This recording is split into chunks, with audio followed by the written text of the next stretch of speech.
noite. Mais uma vez estamos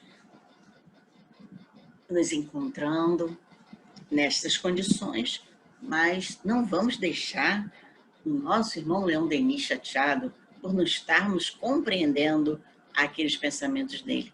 Vamos continuar estudando, continuar entendendo para aumentarmos a visão da nossa vida espiritual e terrena. Que esse é o objetivo dele, fazer com que haja uma ampliação da nossa consciência. Então, vamos hoje recordar aquilo que ele falou. Mais um pouquinho da estradinha de Leão Denis. Graças a Deus, estamos todos recebendo a luz de Cristo para que amenizemos as nossas dores, as nossas preocupações e consigamos ter a mente aberta para toda essa compreensão, que a gente consiga realmente ter uma noite de paz e de harmonia. Assim pedimos aos nossos guias, aos representantes da nossa fraternidade, permissão para iniciarmos o nosso encontro de hoje. Graças a Deus. Vamos dar prosseguimento ao capítulo tão importante que agora estamos seguindo a terceira parte do Leão Denis. Nós estamos agora na terceira parte, As Potências da Alma, o capítulo 20, falando da vontade, o segundo momento deste capítulo. E neste capítulo ele começa a dar prosseguimento ao capítulo anterior. O que nós falamos no capítulo anterior? Será que vocês lembram do capítulo anterior? Ou isso é coisa só de novela? No capítulo anterior, vamos lá, vamos rever. Nós vimos o princípio da saúde física e moral. Nós vimos que, na ordem física, em todos os tempos, em todas as culturas, em todas as filosofias, foi visto esse princípio da saúde física e da saúde moral, mas em formas diferentes. No aspecto físico, não se destroem os micro-organismos que vivem e se multiplicam em nós, mas criam forças para melhor lhes resistir. Então, o nosso organismo ele vai criando forças para resistir melhor aos micro-organismos e eles acabam se dissolvendo e não fazemos mais mal à nossa saúde. Na ordem moral, nem sempre é possível também afastar as vicissitudes da sorte, mas podemos adquirir forças bastante para suportá-las com alegria, para sobrepujá-las com o nosso esforço mental, dominá-las de tal forma que elas percam o aspecto ameaçador. E é disso que Leão Denis está se preocupando neste capítulo, com a força mental, com a nossa força, com o esforço mental, com a nossa vontade para superar todas as ameaças que estão externamente e podermos, então, suportar com alegria, com serenidade, tudo o que acontece ao nosso redor, que seja de domínio físico, mental, espiritual, e aí eles vão se transformar em auxiliares do nosso progresso, do nosso bem. Quer dizer, todo esse aspecto que era ameaçador passa a se transformar em auxílio, em aprendizado. Em outra parte, eles demonstraram que, apoiando-se em fatos recentes, que há um poder da alma sobre o corpo na sugestão e autossugestão. Eles lembraram, em exemplos que foram mais concludentes dessa confirmação do poder da alma. Trouxeram o caso de Louise Latour, estigmatizada, cujo caso foi estudado por uma comissão de Academia de Medicina da Bélgica. Ela fazia, meditando sobre a paixão de Cristo, correr sangue nos seus pés, nas suas mãos, e o lado esquerdo. A hemorragia durava muitas horas. Vocês podem ver aqui com o cursor, né? Aqui a chaga que ela criava na mão, por sugestão pessoal. Pierre Janet também trabalhou lá em Salpêtrière e trouxe alguns casos de estigmas nos pés quando colocava uma pessoa num aparelho e aí ela apresentava esse estigma nos pés, mas era uma sonâmbula. Luiz Vivet, em suas crises, também dava ordem a si mesmo para sangrar. E sangrava durante muitas horas. E esse fenômeno ia sempre se reproduzindo com exatidão. Nesta mesma ordem de fatos, houve também sonhos, sinais, fenômenos de nascença chamado Noévi, sinais também voltados para sonhos, em alguns sonhos. Em todos os domínios da observação, achamos a prova de que a vontade impressiona a matéria e pode submetê-la a seus desígnios. Todos esses fenômenos acontecendo nos sonhos, nos sinais de nascença, ele viu que era a vontade do espírito impressionando a matéria. Então, nós lembramos que existe o corpo espiritual, que há uma coerência entre a vida anterior e o resultado de sinais que nós trazemos no corpo. Então, esses sinais, o que ele descobriu? Que a vontade do espírito, né, e esses organizadores lá da nossa encarnação, eles incutiam aquela forma, aquele desenho, aquele formato de algum acidente no corpo físico, porque o espírito estava impressionado com aquilo. Então, ele se queimou. E ele ficou com o braço queimado. Bom, morreu daquilo ali, o braço do espírito não está queimado. Mas a mente dele continua vendo o braço queimado. Então, ele continua impressionando a matéria e quando ele nasce com uma mancha no braço. Foi isso que ele descobriu.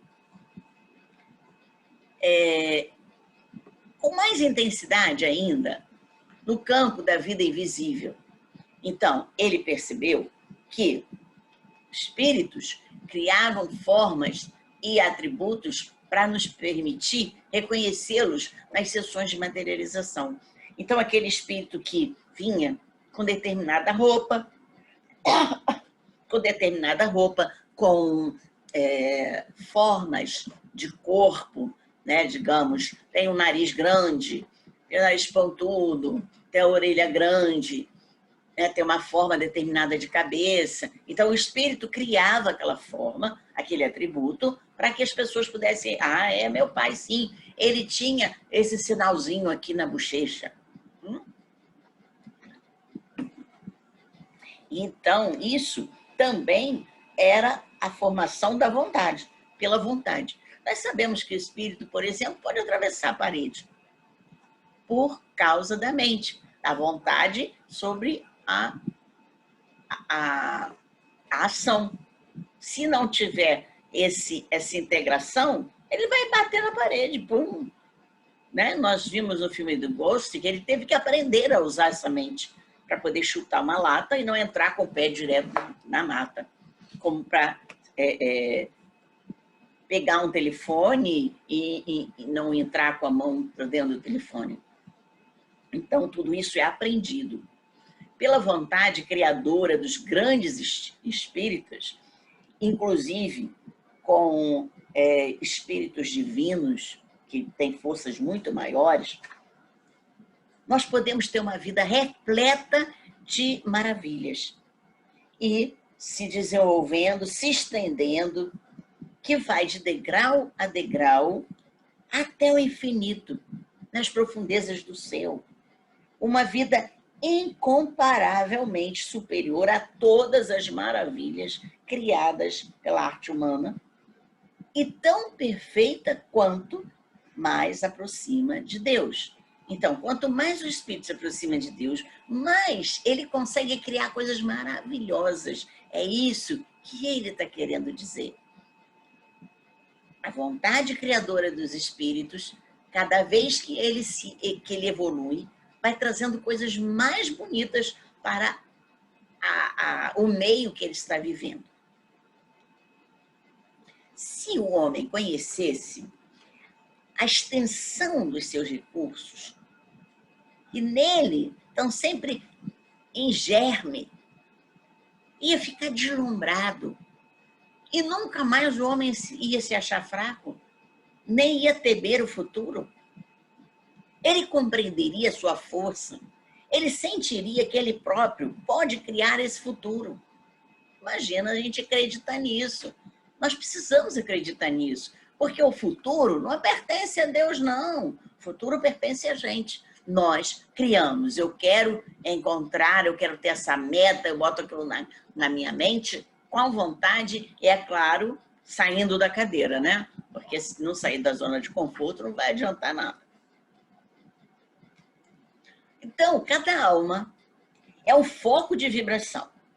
E a vontade põe em movimento essas vibrações. Então, a gente fica vibrando, a vontade vai e joga a nossa vibração, dando formas a essas vibrações. A sociedade é um agrupamento de vontades, porque cada alma é uma vontade, é um foco de vibração, aquela vontade bota... Imagina uma sociedade, um grupo, né? Indivíduos juntos com essas vontades vão dar impulso muito maior. Por isso é que a oração em grupos, ela vai a muito mais eficácia, né, do que uma oração sozinha. Tem efeito sozinha? Tem. Mas, se nós tivermos um grupo que vai sempre direcionar uma coisa benéfica para alguma pessoa, para alguma situação, a vontade dessa união se concentrando no mesmo caminho, para a mesma meta, vai constituir um centro de forças irresistíveis. Essas forças não vão ter nenhum obstáculo, eles vão ultrapassar todos os obstáculos. Então, as humanidades são focos mais poderosos ainda. Pois se a sociedade é um foco poderoso, imagina a humanidade toda, vibrando através da imensidade. Vamos entender, porque se nós conseguirmos entender isso, nós vamos realmente ter coisas assim brilhantes na nossa vida, numa humanidade, de um modo geral. Se toda a humanidade conseguir entender isso, nosso coronavírus vai estar erradicado de uma vez.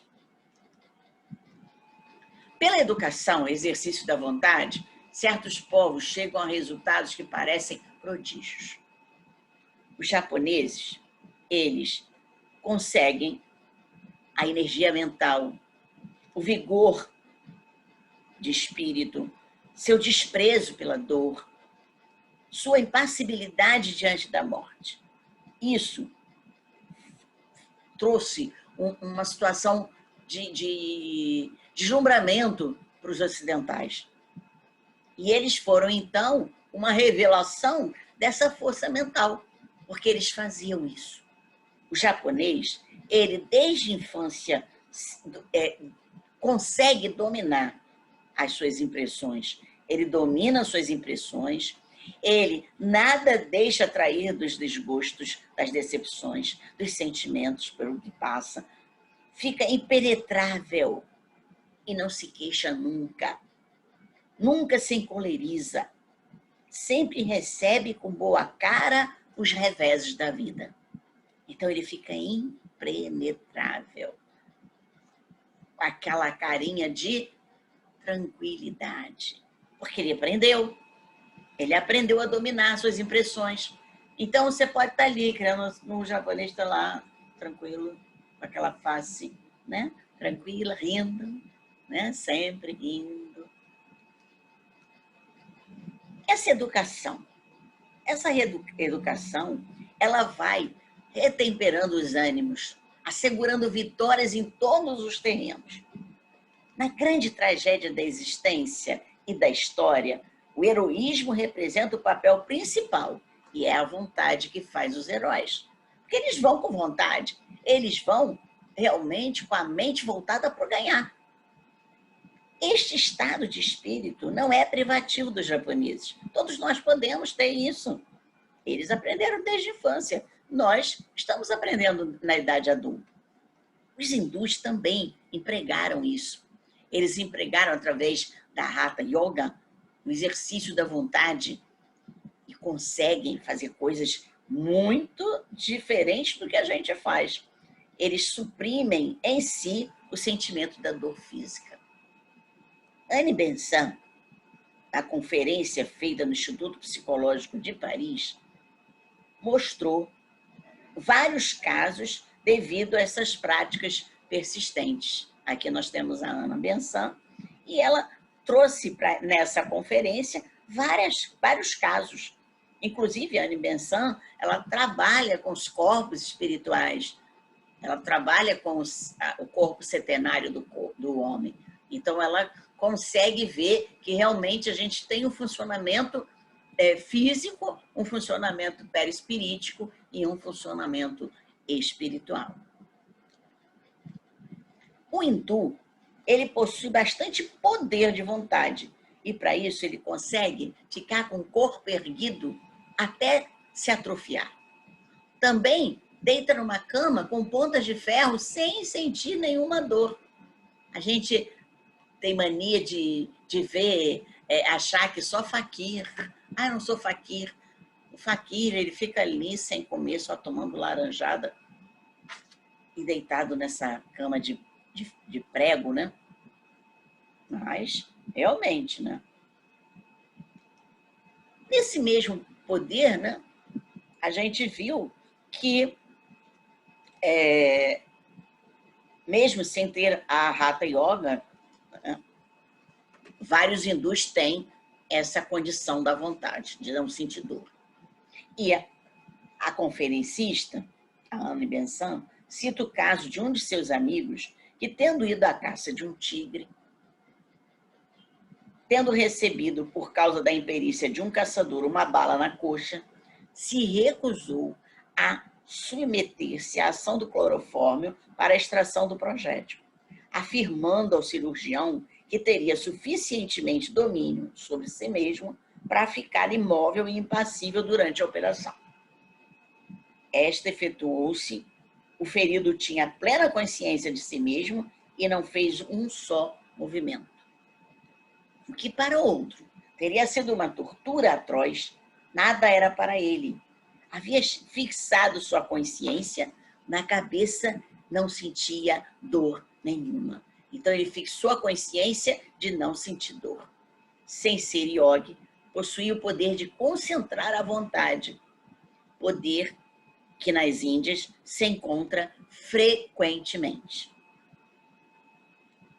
Muito bem, ainda temos mais um pedacinho do nosso capítulo, mas vamos deixar para a próxima semana, para que nós possamos usufruir um pouco mais desses conceitos e não apressarmos o nosso conhecimento, porque muito assunto acaba embolando a nossa mente. Ainda não temos muita concentração na mente, não é? Para começar a falar muito e embolar o conhecimento. Então, vamos continuar na próxima semana.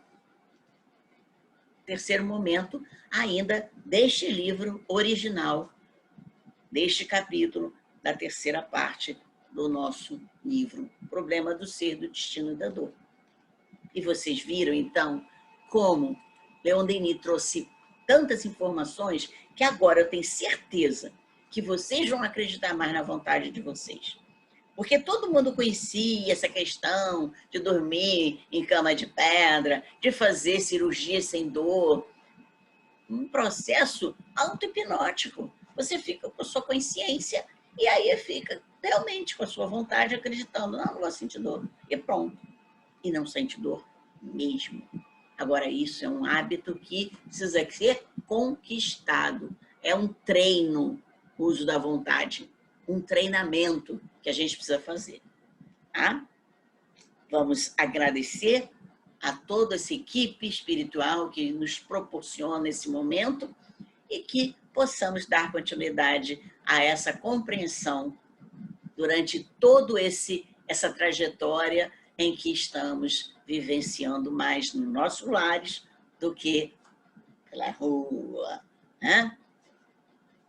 Graças a Deus, nosso guia espiritual esteja sempre conosco, que Jesus esteja no lar de todos vocês, abençoando a cada família com sua luz crística.